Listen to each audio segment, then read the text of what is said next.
அன்பு மாணவ செல்வங்களே, இன்று 6ஆம் திணை என்ற தலைப்பில் அமைந்த துணைப்பாட பகுதியைத்தான் நாம் காண இருக்கிறோம். இதில் மக்கள் அகதிகளாக அலைந்து திரிகின்ற நிலை நமக்கு விளக்கப்பட்டிருக்கிறது.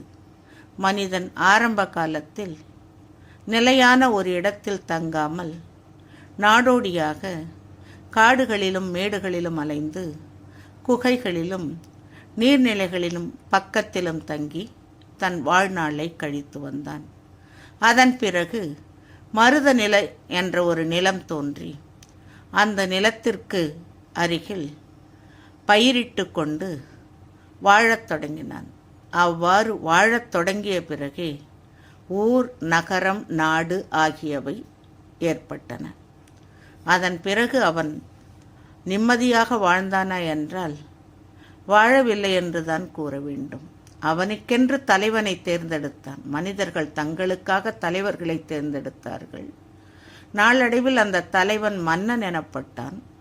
மன்னர்கள் எல்லாம் நல்லாட்சி செய்தார்களா என்றால் இல்லை என்றே கூற வேண்டும். ஒரு சில மன்னர்கள் கொடுங்கோல் ஆட்சி செய்பவர்களாக இருந்தார்கள்.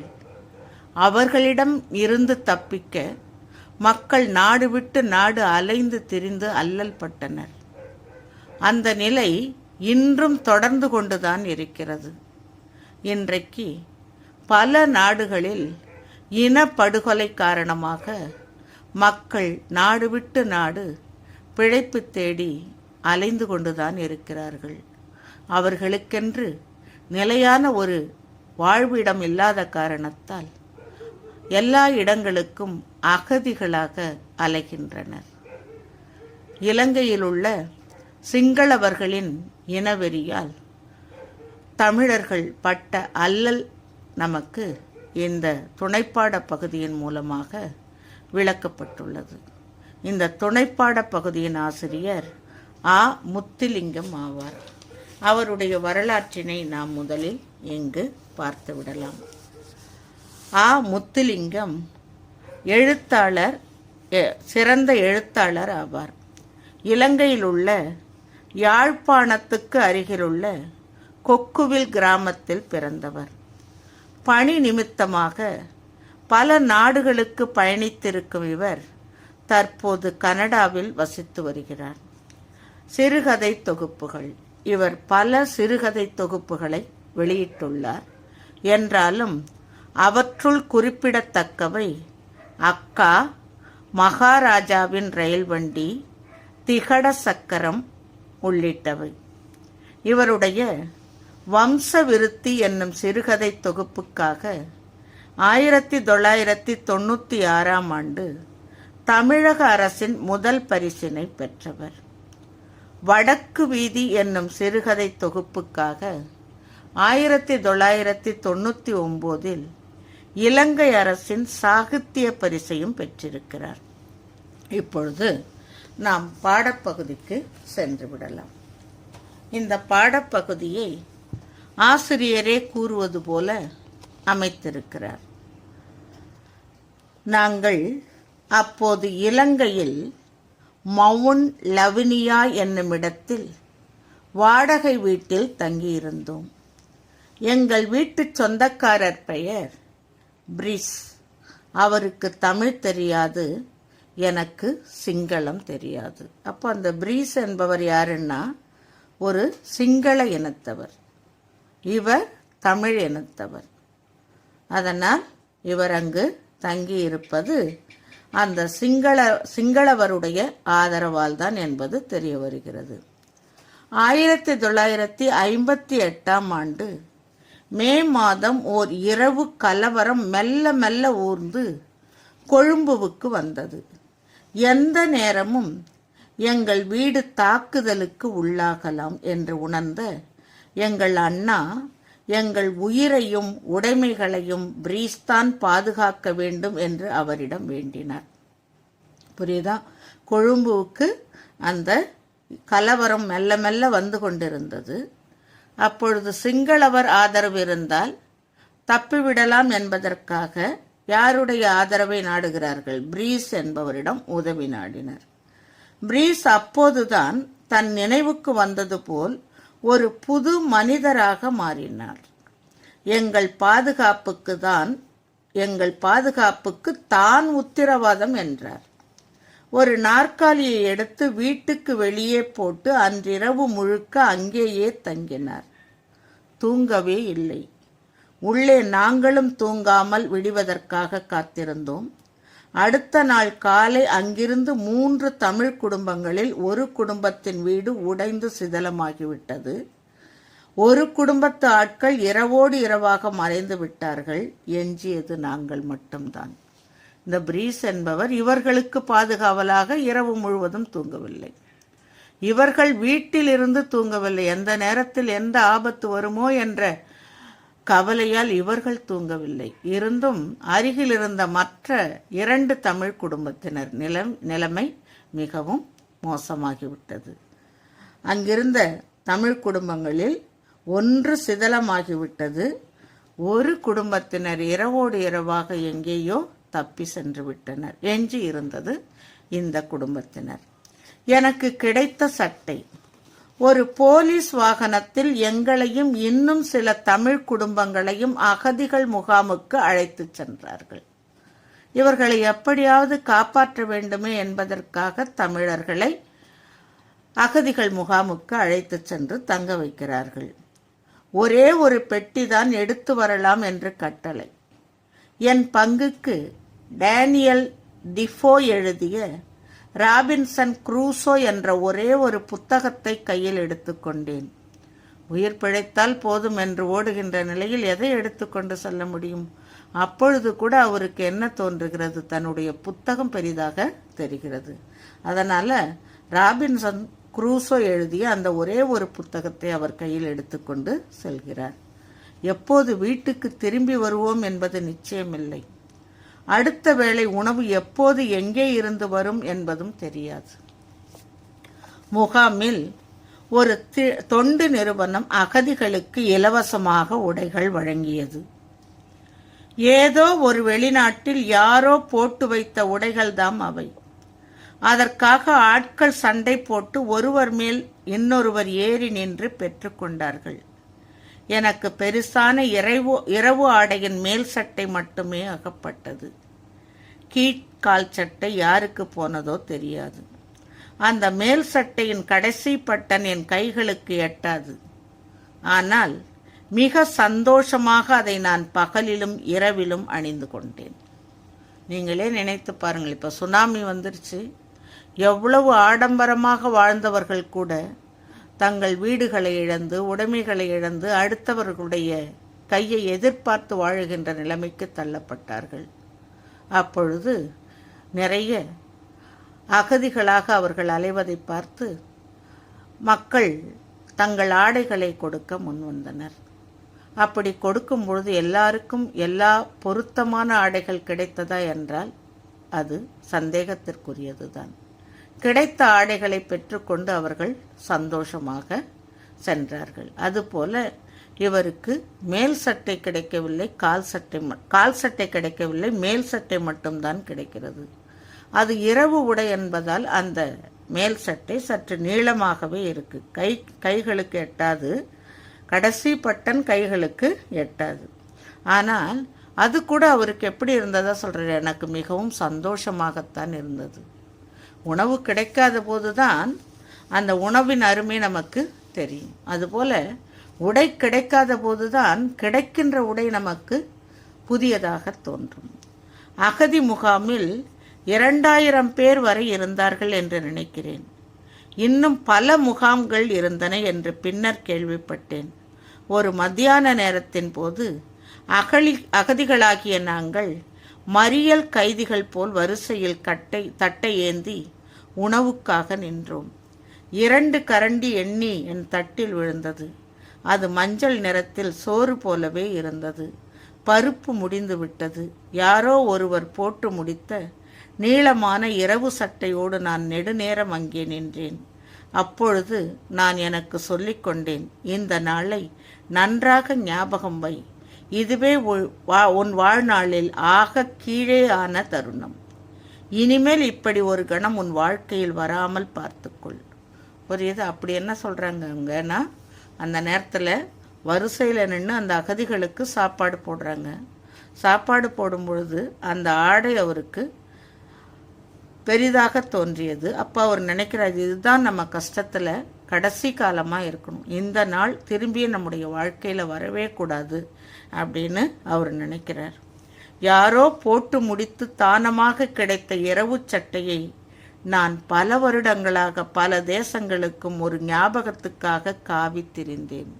காவின்னா யாரும் இல்லாமல் அல்லல் பட்டு அகதியாக திரிந்தேன். அந்த சட்டையோட அதை ஞாபகார்த்தமாக நம்ம வச்சுக்கணும் அப்படிங்கிறதுக்காக அந்த சட்டையோட நான் பல தேசங்களுக்கு தெரிந்தேன். ஒரு காலத்தில் நான் வளர்ந்து பெரியவனாகி அந்த உடையை நிரப்புவேன் என்று நினைத்தேன். அது நடக்கவே இல்லை. அந்த உடையும் ஒரு நாட்டை விட்டு இன்னொரு நாட்டுக்கு மாறும் இடைவெளியில் எங்கோ எப்போதோ ஏதோ ஒரு தருணத்தில் என்னை விட்டு தப்பியது. மீண்டும் ஒரு முறை அந்த ஆடையை நான் நிரப்புவேன், கால் சட்டை வாங்கி அதை போடுவேன் என்று நினைத்தேன். ஆனால் அந்த ஆடை எங்கோ காணாமல் போய்விட்டது. உயிர் வாழும் திறமை. சில வருடங்களுக்கு முன்னர் நான் புலம்பெயர்ந்த தமிழ் இளைஞர் ஒருவரை சந்தித்தேன். 30 வயதிற்கும் உற்சாகமாக இருந்தார். இவருடையது வித்தியாசமான கதை. இலங்கையிலும் பாங்காக்கிலும் சிறையில் இருந்திருக்கிறார். ரஷ்யாவில் புதைவில் மயிரிழையில் உயிர் தப்பியவர். 9 நாள் விசா கெடுவை மீறி தங்கியதற்காக சிங்கப்பூரில் இவரை குப்புற படுக்க வைத்து 9 பிரம்படிகள் கொடுத்திருக்கிறார்கள். கழுத்தில் மரப்பூட்டை போட்டுவிட்டு ஒரு தடியான மனிதன் பிரம்பினால் அடித்தான். அடித்து முடித்த பிறகு அதே இடத்தில் ஒரு சீனக்கிழவி மயிலிறகால் முதுகில் எண்ணெய் பூசிவிட்டாள். இருவருக்கும் சிங்கப்பூர் அரசு சம்பளம் கொடுத்தது. என்னோட கதை தான் அப்படின்னா, இன்னொரு இளைஞனை நான் சந்திச்சேன். அவனுடைய கதை இன்னும் மோசமா இருக்கு. ஒரு நாட்டுக்கு நம்ம போயிட்டு விசா முடிஞ்சு அதுக்கப்புறமா அங்கே தங்கினா அந்நாட்டவர்களால் சிறைபிடிக்கப்பட்டு பல்வேறு தண்டனைகளுக்கு உள்ளாவது வழக்கம். அந்த மாதிரி அந்த இளைஞன் சிங்கப்பூரில் அகப்பட்டிருக்கிறான். குப்புற படுக்க வைத்து பிரம்படி கொடுத்து தடியான ஒரு மனிதன் பிரம்பினால் அடித்த முடித்த பிறகு மயிலிறகால் ஒரு சீனக்கிழவி எண்ணெய் பூசி விடுகிறாள். 2க்குமே சம்பளம் வழங்கப்பட்டதாக அந்த இளைஞன் கூறினான். அமெரிக்கா போய் சேர்ந்தபோது அவருடைய கள்ள பாஸ்போர்ட்டை கண்டுபிடித்து விட்டார்கள். கையிலும் காலிலும் சங்கிலி மாட்டி கையிலே 8 ராத்தல் கனமான இரும்பு குண்டை காவ கொடுத்து நடத்தி சிறைக்கு கூட்டி சென்றார்கள். சரி, அங்கிருந்து தப்பிச்சு அமெரிக்கா போலான்னா அங்க அவருக்கு கள்ள பாஸ்போர்ட், திருட்டு பாஸ்போர்ட் இருக்குங்கிறத கண்டுபிடிச்சு கையிலையும் காலிலையும் சங்கிலியை மாட்டி 8 ராத்தல், அந்த கிலோ மாதிரி 8 ராத்தல் கனமான ஒரு இரும்பு குண்ட கையில கொடுத்து சிறைக்கு இழுத்துட்டு போறாங்க. சிறைவாசம் முடிந்து 3 வருட பயணத்துக்கு பின்னர் கனடாவுக்கு வந்து சேர்ந்தார். அங்கு அகதியாக இருந்தபோது வேலை தேடி 17 கம்பெனிகளில் நேர்முகத் தேர்வுக்கு போனார். எல்லோரும் அவரிடம் உங்கள் கனடிய அனுபவம் என்ன, உங்கள் திறமை என்ன என்றே கேள்வி கேட்டார்கள். 18வது இடத்தில் அவர் இப்படி பதில் சொன்னார். ஐயா, எனக்கு கனடா அனுபவம் கிடையாது, ஆனால் என்னிடம் நிறைய திறமை உள்ளது. என் திறமை நான் உயிர் வாழ்வது. எனக்கு இவ்வளோ இன்னல்கள் நான் இன்னைக்கும் உயிர் வாழ்ந்துகிட்டு இருக்கேன்னா அதுக்கு காரணம் என்னன்னா என்னுடைய திறமை. இன்று வரைக்கும் உயிர் தப்பி நான் வாழ்கிறேன் என்றால் அது என் திறமை. இப்பொழுது அவர் கனரக வாகனம் ஓட்டுகிறார். அவருடைய கனரக வாகனம், அந்த லாரி மாதிரி அந்த கனரக வாகனம் ஓட்டுகிறார். அவருடைய வருமானம் சராசரி கனடியரின் வருமானத்திலும் பார்க்க 2 மடங்கு அதிகம். இது ஓர் உதாரணம்தான். ஒரு புது நாடு கிடைத்துவிட்ட சந்தோஷம் அவருடைய முகத்தில் நிரந்தரமாக இருக்கிறது. கூடவே அகதியாக வாழ்வதன் வலியும். ஆனால் அவருக்கு ஒரு சந்தோஷம் இருக்கு, நமக்கு ஒரு புது நாடு, புது இருப்பிடம், புது வேலை கிடைச்சிருச்சு அப்படிங்கிற சந்தோஷம். ஆனால் எத்தனையோ இடத்துல அலைஞ்சு திரிந்தாலும் அவர் கடைசியில் வாழ்வதற்கான ஒரு இடத்தை, ஆதாரத்தை கண்டு கொண்டு விட்டார். புலம்பெயர் இலக்கியம். புலம்பெயர்வது ஒன்றும் புதிதல்ல. ஆயிரம் ஆண்டுகளாக மனிதன் புலம்பெயர்ந்தபடியே இருக்கிறான். புலம் என்றால் நிலம் விட்டு நிலம் செல்வது. சங்க இலக்கியம் குறிஞ்சி, முல்லை, மருதம், நெய்தல், பாலை ஆகிய 5 நிலங்கள் பற்றி பேசும். பல பாடல்கள் தலைவன் தலைவி பிரிந்து போவதை சொல்லும். பொருள்வையின் பிரிவு என்று சொல்வார்கள். பொருள் தேடப் போவதால் புலம்பெயர நேரிடுகிறது. நற்றிணை 153வது பாடலில் தனிமகனார் சினம் கொண்ட அரசனின் கொடுமை தாங்க முடியாமல் துயருற்று சொந்த ஊரை விட்டு ஓடியவர்களின் கதையை வெஞ்சின வேந்தன் பகை அலை கலங்கி வாழ்வோர் போகிய பேரூர் பாழ் என்கிறார். 2000 வருடங்களுக்கு முன்னர் அரசரின் கொலை சீற்றத்திற்கு பயந்து வெளியேறியவர்கள் போலத்தான் சமீப காலங்களில் புகலிடம் தேடி அலைந்து கரை சேர்ந்தவர்களையும் சொல்லலாம். அதனால சங்க காலத்தில் பார்த்தீங்கன்னா ஒரு நிலத்தை விட்டு ஒரு நாட்டை விட்டு தலைவன் பொருள் தேடுவதற்காக வேறு நாட்டிற்கு சென்று வேறு இடத்திற்கு சென்று 5 மாதங்கள் 6 மாதங்கள் தங்கி பொருள் தேடிக்கொண்டு இல்லத்திற்கு திரும்பி இருக்கிறான். அதே சமயத்தில் இன்னும் ஒரு அரசன், அதாவது சினம் கொண்ட அரசன் அவனுடைய கொடுமையை தாங்க முடியாமல் அந்த ஊரை விட்டு ஓடியவர்கள் கதையை வெஞ்சின வேந்தன் பகை அலை கலங்கி வாழ்வோர் போகிய பேரூர் பாழ் என்கிறார். யாரு? தனிமகனார். இது 2000 வருடங்களுக்கு முன்னர் நடந்தது. கனடாவுக்கு தமிழ் இலக்கியத்திற்கும் ஏதோ ஒரு தொடர்பு உண்டு. திருக்குறளையும் திருவாசகத்தையும் ஆங்கிலத்தில் மொழிபெயர்த்த ஜியு போப் பாதிரியார் கனடாவில் பிறந்தார். அதாவது தன்னுடைய கல்லறையில் தான் ஒரு தமிழ் மாணவன் என்று எழுத சொன்னவர். அந்த ஜியு போப் கனடாவில் பிறந்தவர். தமிழ் அகதிகள் கனடாவுக்கு குடிபெயர தொடங்கிய போது 1983ஆம் ஆண்டுக்கு பின்னர் தான் அவர்கள் குடியேறிய சில வருடங்களிலேயே பத்திரிகைகள் ஆரம்பித்து விட்டார்கள். அகதி கோரிக்கை இன்னும் வெற்றி பெறவில்லை. நிரந்தர வேலை கிடையாது. அடுத்த வேளை உணவு பற்றி நிச்சயமில்லை. ஆனால் பத்திரிகைகளும் இலக்கிய சஞ்சிகைகளும் தொடங்க அவர்கள் தயங்கவில்லை. புது நாட்டுக்கு வந்தவுடன் அவர்கள் செய்தது புது வாழ்க்கையை பதிவு செய்ததுதான். அவர்கள் வேறு நாட்டிற்கு சென்றவுடன் அவர்களுக்கென்று தனியான உரிமைகள் எதுவும் கொடுக்கப்படவில்லை. அவர்கள் அகதிகள் கோரிக்கை நிறைவேற்றப்படவில்லை. ஆனால் அவர்களுக்கு பத்திரிகை தொடங்குவதற்கு, தாங்கள் நினைத்ததை எழுதுவதற்கு சுதந்திரம் கிடைத்தது. அதனால் அந்த பத்திரிகைகளும் இலக்கிய சஞ்சிகைகளும் தொடங்கி அவர்களுடைய இன்னல்களை அதில் எழுதி வந்தார்கள். ஈழத்து கவிஞர் வா. ஐசா ஜெயபாலன் எழுதுகிறார். யாழ் நகரில் என் பையன், கொழும்பில் என் பெண்டாட்டி, வன்னியில் என் தந்தை, தள்ளாத வயதினிலே தமிழ்நாட்டில் என் அம்மா, சுற்றம் பிராங்க்பர்ட்டில், ஒரு சகோதரியோ பிரான்ஸ் நாட்டில், நானோ வழி தவறி அலாஸ்கா வந்துவிட்ட ஒட்டகம் போல் ஓஸ்லோவில். பாரு, ஒவ்வொருத்தரும் ஒரு இடத்துல இருக்காங்க. பையன் யாழ் நகரில், பெண்டாட்டி கொழும்புல, வன்னித்தீவில் தந்தை, அடுத்து தமிழ்நாட்டில் அம்மா, சுற்றத்தினர் பிராங்க்பர்ட்டில், சகோதரி பிரான்ஸ் நாட்டில், அடுத்தது இவர் ஓஸ்லோவில். இவர்களுடைய நிலைமை எப்படி பாருங்க. குடும்பமே தனித்தனியாக பிரிந்து அல்லல் பட்டுட்டு கிடக்கு. கவிதைகள் எழுத முடியாதவர்கள் அவர்கள் சேர்த்து வைத்த நூல்களை சுமந்து கொண்டு வர மறக்கவில்லை. ஒருவர் சாண்டில்யனின் கடல் புறாவை 10 வருட காலமாக தூக்கி கொண்டு நாடு நாடாக அலைந்ததாக சொன்னார். இதற்கெல்லாம் காரணம் இருந்தது. 1981ஆம் ஆண்டு மே 31ஆம் தேதியை எந்த ஒரு தமிழராலும் மறக்க இயலாது. ஓர் இனத்தை அழிப்பதற்கு அவர்கள் நூல்களை எரித்தால் போதும், அவர்கள் அறிவு மேலும் வளர்வதற்கு முடியாமல் நின்றுவிடும். ஃபாரன்ஹீட் 451 நூல் அதைத்தான் சொல்கிறது. அறிவை சாகடித்து விட்டால் மனிதன் செத்து விடுவான்.